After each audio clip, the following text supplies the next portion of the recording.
अस्सलामुअलैकुम। Welcome to visual learning hub. हमारा आज का टॉपिक है the nature of science and scientific investigation. तो चलिए शुरू करते हैं। कभी सोचा है कि आसमान नीला क्यों है, या पौधे सूरज की तरफ ही क्यों बढ़ते हैं? इन सब सवालों का जवाब, और ऐसे हजारों और सवालों का जवाब, सिर्फ एक लफ्ज में है: साइंस। तो आज हम मिलकर ये समझेंगे कि आखिर साइंस है क्या, और ये हमारी दुनिया को जानने का सबसे बेहतरीन जरिया क्यों है। अच्छा, साइंस की गहराई में जाने से पहले एक बुनियादी सवाल पर गौर करते हैं। हम ये कैसे तय करते हैं कि कोई बात सच है या नहीं? क्या सिर्फ इसलिए मान लें कि किसी ने कह दिया, या उसके पीछे कोई ठोस वजह होनी चाहिए? दरअसल साइंस इसी क्यों और कैसे की खोज का नाम है। बिल्कुल सादा लफ्जों में कहें तो साइंस हमारे इर्द गिर्द की दुनिया को समझने का एक तरीका है। ये सिर्फ कुछ हकायक रट लेने का नाम नहीं, बल्कि ये एक मुनज़्ज़म कोशिश है ये जानने की कि हर चीज कैसे काम करती है, एक छोटे से बीज से पौधा बनने से लेकर कहकशाओं के बनने तक। और हां, ये कोई तुक्के लगाने का खेल बिल्कुल नहीं है। साइंस की पूरी इमारत 3 मजबूत सुतूनों पर खड़ी है। पहला है मुशाहिदा, यानी अपने आसपास की दुनिया को गौर से देखना। दूसरा है तजुर्बा, यानी अपने ख्यालात को आजमा कर देखना। और तीसरा और सबसे अहम, सबूत, यानी सिर्फ उन बातों पर भरोसा करना जिन्हें बार बार साबित किया जा सके। तो अब जब हम साइंस की बुनियादी बात समझ गए हैं, चलें इसके उसूलों पर एक नजर डालते हैं। ये वो बुनियादी नियम हैं जो साइंस को इतना काबिले एतमाद और ताकतवर बनाते हैं। साइंस का सबसे पहला असूल बहुत ही सादा है। हर चीज की शुरुआत एक मुशाहिदे से होती है। जैसे न्यूटन ने गिरते हुए सेब को देखा, और बस वहीं से कशिश शकल को समझने का सफर शुरू हो गया। बड़ी बड़ी दरियाफ्तें अक्सर ऐसे ही छोटे छोटे मुशाहिदात से जन्म लेती हैं।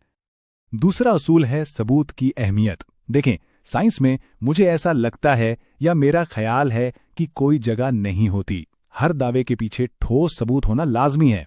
जब हम कहते हैं कि पानी 100 डिग्री सेल्सियस पर उबलता है, तो ये कोई जाती राय नहीं, बल्कि एक ऐसी हकीकत है जिसे कोई भी कहीं भी आजमाकर खुद देख सकता है। अक्सर लोग ये समझते हैं कि साइंसी बातें पत्थर पर लकीर होती हैं, लेकिन हकीकत इसके बिल्कुल बरअक्स है। साइंस हमेशा बदलती रहती है, और यही इसकी सबसे बड़ी ताकत है। जैसे ही कोई नया और बेहतर सबूत सामने आता है, पुराने नजरियात बदल जाते हैं। कल तक हम समझते थे जमीन चिपटी है, आज सबूत बताते हैं कि वो गोल है। साइंस गलतियों से सीख कर ही आगे बढ़ती है। साइंस सिर्फ खुश्क हकायक और फॉर्मूलों का मजमुआ नहीं है, ये एक बहुत ही तख्लीकी काम है। आइंस्टाइन ने नजरिया इजाफियत को समझने के लिए अपने तखय्युल में रोशनी की रफ्तार से सफर किया था। बड़े साइंसदान अक्सर नए मॉडल्स और नजरियात बनाने के लिए अपनी ख्याल की ताकत का भरपूर इस्तेमाल करते हैं। ये समझना भी बहुत जरूरी है कि साइंस हर सवाल का जवाब नहीं दे सकती। साइंस ये बता सकती है कि कोई चीज कैसे काम करती है, लेकिन ये नहीं बता सकती कि वो चीज अच्छी है या बुरी।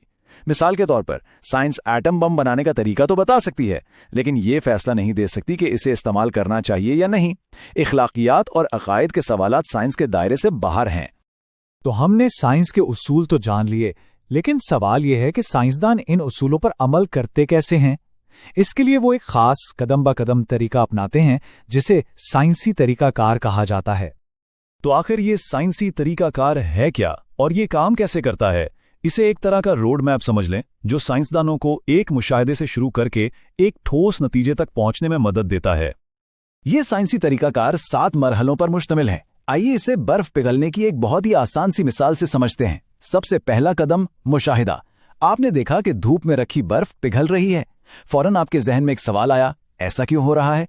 अब आता है तीसरा और सबसे अहम मरहला, मफरूजा। ये एक काबिले आजमाइश ख्याल है। जैसे, मेरा ख्याल है कि गर्मी बर्फ को पिघलाती है। इस ख्याल को परखने के लिए आप करते हैं एक तजुर्बा। एक बर्फ का टुकड़ा धूप में रखा और दूसरा साए में। 5वां मरहला है मालूमात इकट्ठा करना। आपने नोट किया कि धूप वाली बर्फ वाकई जल्दी पिघल गई। इस मालूमात की बुनियाद पर आप एक नतीजा निकालते हैं कि हाँ, आपका मफरूजा दुरुस्त था, गर्मी वाकई बर्फ को पिघलाती है। और आखिरी कदम, अपने नताइज को दूसरों को बताना, ताकि सब इस इल्म से फायदा उठा सकें। तो ये था साइंसी तरीकाकार, लेकिन ये सिर्फ साइंस की किताबों या लेबोरेटरीज तक महदूद नहीं है। साइंस हमारी जिंदगी के हर हिस्से पर असरअंदाज होती है। चलें देखते हैं कैसे। साइंस की बदौलत ही हम कायनात के राज जान पाए हैं। इसी ने हमें मसाइल को मंतकी अंदाज में हल करना सिखाया है, और इसी की वजह से टेक्नोलॉजी में इनकलाब आया है, और हमें वैक्सीन और बिजली जैसी नेमतें मिली हैं जिन्होंने हमारी पूरी दुनिया ही बदल कर रख दी है। हमें शायद इसका एहसास भी ना हो, लेकिन हम सब हर रोज साइंस का इस्तेमाल करते हैं। जब किचन में खाना पकता है तो वो केमिस्ट्री है, जब हम कपड़े धोते हैं तो वो भी कीमियाई रद्द-ए-अमल है, और ये जो मोबाइल फोन हम इस्तेमाल करते हैं ये तो फिजिक्स और टेक्नोलॉजी का जीता जागता कमाल है। साइंस हर जगह है, हमारे चारों तरफ। तो बात यह है कि साइंस तजस्सुस का दूसरा नाम है जो एक छोटे से मुशाहिदे से शुरू होता है। तो आज अपने इर्द गिर्द की दुनिया को एक नए जाविये से, एक साइंसदान की नज़र से देखें, सवाल उठाएं, गौर करें। क्या मालूम आपका अगला बड़ा सवाल ही किसी नई दरियाफ्त का आगाज बन जाए। इसी प्रोसेस की वजह से हम नेचर को बेहतर तरीके से समझते हैं। अगर वीडियो पसंद आए तो लाइक, शेयर और सब्सक्राइब जरूर करें विजुअल लर्निंग हब को। शुक्रिया।